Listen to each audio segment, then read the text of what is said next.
Isang panibagong panggigipit na naman.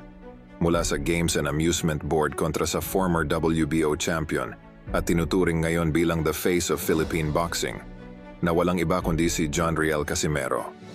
Dahil sa halip na tulungan at bigyan ng pagkakataong makalaban dito sa Pilipinas, ang pambato ng Pinas na si Cuadro Alas, habang ito ay nakabanned sa bansang Japan.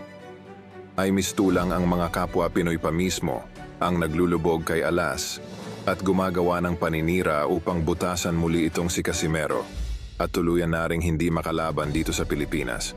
Dahil official nang tinanggap ng Games and Amusement Board ang demanda na isimampa ng isang abogadong Pinoy at boxing judge laban kay Casimero, na kung saan ito raw ay pinagtangkaang sugurin at ambangan noong nakaraang buwan ng ating pambatong si Cuadro Alas sa International Airport ng bansang Japan.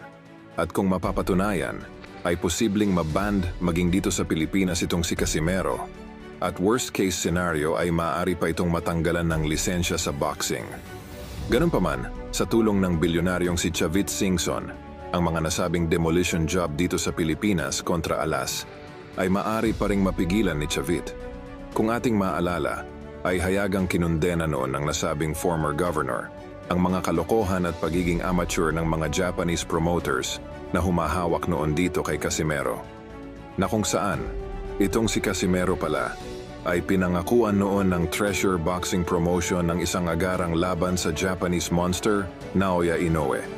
Subalit kabaliktaran nga po ang nangyari dahil sa loob ng 2 taon ng mga naging laban ni Casimero sa ilalim ng Treasure Boxing Promotion, ay nauwi lamang itong si Casimero sa isang semi-retired boxer at average fighter na malayong malayo sa ipinangakong laban noon ni Masayuki Ito para kay Alas.